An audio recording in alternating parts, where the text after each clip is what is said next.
안녕하십니까. 혼란한 정치 시사 이슈를 술술 풀어보는 송국근의 혼술 4월 22일 월요일 오후에 인사드립니다. 오늘 윤석열 대통령이 매우 파격적인 행보를 보였죠. 기자실에 용산 대통령실 기자실에 두 번이나 찾아갔습니다.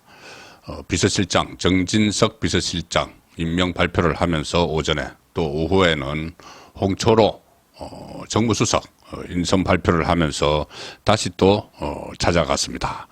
그리고 앞으로도 자주 기자실에 내려가겠다 이런 이야기를 했고 조만간 이 보도국장, 편집국장, 이 언론사 중에서 신문사는 편집국장이라고 하고 방송국은 보도국장이라고 하죠. 그 초청을 해서 또 간담회를 갖겠다 이런 이야기까지 지금 나오고 있습니다. 상당히 언론을 통한 소통에 본격적으로 나서는 모습인데 진작 이랬더라면 하는 생각이 들기도 합니다. 총선 전에 이런 모습을 좀 보여줬으면 어떨까 그런 생각도 드는데 이렇게 하면 안 될 텐데 하는 생각도 오늘 드는 그 발언이 하나 있었습니다. 너무 지금 윤석열 대통령이 민주당 특히 이재명에 좀 친화적인 그런 메시지가 나오고 있습니다. 이것은 뭐 협치라고 뭐 이야기를 하지만은 좀 상당히 저는 위험하다고 봅니다. 협치도 이 쌍방향 협치가 돼야 되는 것이죠. 무슨 말씀이냐 하면은 지금 민주당은 거대 야당의 의석을 다시 확보를 하고 나서 아예 이 국회의장은 물론이고 법사위원장까지 다 가져가겠다. 그리고 17개 상임위원장 독식하겠다는 이야기가 나오고 여러 가지 특검, 정치적 목적의 특검 이야기, 한동훈 특검, 김건희 종합특검, 뭐 최수건 상병 특검, 그리고 윤석열 대통령이 이 거부권을 행사했던 법안들, 뭐 양곡법을 비롯해서 간호법 다시 다 처리하겠다, 추진하겠다 이렇게 나옵니다. 이게 협치 아니죠. 다수당의 횡포가 있을 뿐이죠. 자, 근데 의회에서 국회에서는 다수당의 행포를 부리면서 국정원 윤석열 대통령이 이 정권을 가지고 있으니 협치를 해야 된다 이렇게 이야기를 민주당 이재명은 계속 하고 있는 것이죠. 근데 윤석열 대통령이 그 국회에서의 이 민주당의 폭주 이런 상황이 벌어지는데 국정에서 뭐 협치를 한다 해서 이재명에게 만남을 제안을 하고 그것뿐이 아닙니다. 오늘 이 인선 발표를 하는 이 자리에 또 윤석열 대통령을 비롯해서 참모들이 전부 다 파란색 넥타이를 메고 있었다. 파란색. 자, 이 파란색은 민주당의 상징 색깔이죠. 그래서 이것도 또 민주당에 보내는 제스처 아니냐. 이런 지금 언론 분석 기사까지 나오고 있습니다. 우연히 뭐 그렇게 파란색을 맺을 수가 있는데 어쨌든 일제히 보니까 파란색 계통의 이 넥타이를 메고 있었다. 그래서 기사는 언론은 그것을 가지고 민주당에 보내는 메시지다 이런 또 분석을 하고 있습니다. 그리고 이렇게 되면은 지금 이재명이 8차례나 그동안 영수회담 하자고 졸랐던 거 그 목적이 있었죠. 이 재판 그리고 수사에 대해서 수사를 받고 있는 본인의 입장에서 좀 그것을 좀 그 강도를 누그러뜨려 보자. 대통령과 대등한 관계에서 영수회담이라는 것을 하면은 자, 그런 목적에서 계속 졸랐는데 8번이나 그런 메시지를 법원과 검찰에 주지 않기 위해서 윤석열 대통령이 거부를 했었죠. 뭐 영수회담 이 자체도 용어도 맞지 않는다고 그랬지만은 법원과 검찰에 잘못된 시그널을 줄 수 있다. 그래서 하지 않았는데 실제로 이렇게 이재명의 좀 친화적인 그런 입장을 자꾸 보인다면은 잘못된 시그널이 갈 수가 있습니다. 그래서 오늘은 진작 이랬다면 하는 건 소통 이야기고 좀 이렇게 하면 안 될 텐데 하는 이야기는 지금 너무 갑자기 이재명의 친화적인 그런 메시지 오늘도 또 하나 나왔습니다. 윤석열 대통령이. 자, 잠시 후에 그걸 살펴볼 텐데 일단 윤석열 대통령이 기자들과 만나서 직접 인사를 발표한 것이 취임 이후 처음이죠. 당선인 시절에 초대 내각을 발표를 직접 한 적은 있는데 그때는 이제 대통령 되기 전이었고 당선인이었고 취임하고 나서는 인사 발표를 처음 한 겁니다. 그리고 또 기자들의 질문에도 대답했죠. 대답을 했죠. 이거 예정이 없던 거였는데 오전에 2개의 질문을 받고 질의응답을 마친 뒤에 이제 퇴장을 했었는데 오후에 다시 기자실로 갔습니다. 그래서 홍철호 신임 정무수석 비서관 인사를 발표를 해서 5시간 만에 다시 브리핑룸에 등장을 했다. 이례적으로 하루 2차례 출입기자들과 만난 거죠. 또 출입기자들과 만나면서도 태도도 상당히 자연스럽게 마이크를 사용한 것이 아니고 그냥 이 신임 비서실장과 정무수석을 소개하는 마이크 없이 그런 아주 자연스러운 모습을 보였고 연단 옆에 서가지고 사회자가 중앙으로 오셔서 말씀해 달라 이렇게 했지만 윤석열 대통령은 편하게 하지 뭐 그러면서 대화하듯이 이제 오늘 이야기를 이끌어갔습니다. 그리고 기자들에게 먼저 뭐 궁금한 거 없으시죠? 이렇게 묻기도 하고 해서 사실상 분위기가 상당히 좋았는데 이 대목에서 언론이 이런 그 분석 기사를 씁니다. 윤석열 대통령과 홍철호 신임 정무수석, 배석한 이도운 홍보수석은 모두 하늘색 또는 파란색 넥타이를 착용을 했다. 파란색은 제1야당인 더불어민주당의 상징색이다. 대통령실 관계자는 국민의 마음뿐 아니라 야당의 마음도 헤아리려는 것 아니겠나. 야당 마음도 헤아려야죠. 그런데 지금 상황이 상당히 특수한 상황입니다. 어쨌든 일단 윤석열 대통령이 공식 석상에서 기자들 질문을 받은 것은 2022년 11월 18일 마지막 그 도어 스태핑 출근길 문답을 했죠. 그 이후에 처음입니다. 1년 5개월 만에 처음으로 기자들의 질문을 받았는데 그동안 취임 100일 기자회견 이후에 기자회견을 열지 않았고 뭐 의료개혁 관련 담화 이런 것도 다 대국민 담화 형식으로 했죠. 이 부산 엑스포 유치 불발 그때도 담화로 따로 했고 질의응답은 하지 않았습니다. 그 상황에서 지금 그 1년 5개월 만에 기자들의 질문을 받아서 앞으로 이제 소통을 하는 그런 모습을 보여주는 건 상당히 긍정적이고 진작 이랬더라면 하는 생각이 있는데 자 넥타이 문제도 그렇고 오늘 이 영수회담 이재명과의 소위 영수회담에 대해서 질문이 나왔었죠. 근데 너무 급격하게 지금 야당 프렌들리 되는 것 아닌가 그런 말씀을 제가 드리려고 하는 건데 오늘 이재명에 대해서 그 정진석 비서실장을 그 임명 발표하는 자리에서는 영수회담, 소위 말하는 영수회담에 대해서 이재명의 말을 듣기 위해서 초청을 한 것이다. 뭐 이런 이야기도 했었죠.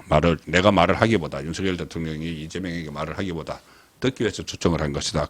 그러고 여러 가지 얘기를 주고받을 것이다. 뭐 얘기를 주고받아야죠.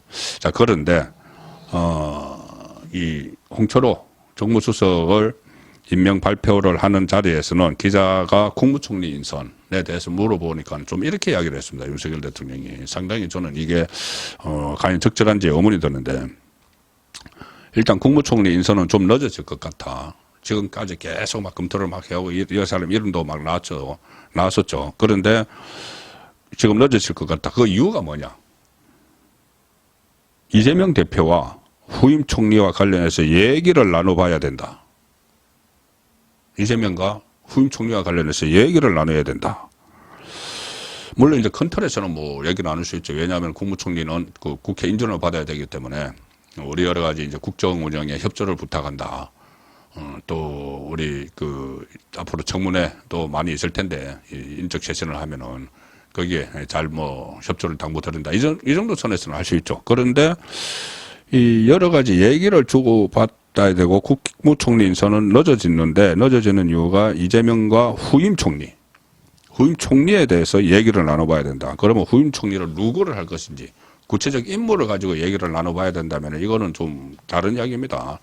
국회 인준이라는 것은 윤석열 대통령이 인사권을 행사를 해서 어떤 사람을 후보자를 내세워서 청문회를 하고 그 청문회 결과에 따라서 찬성이냐 반대냐 하는 거지. 이게 그 국회 인준하기 전에 야당의 의견을 물어보아서 인사를 하라는 건 아니죠. 절대 아니죠.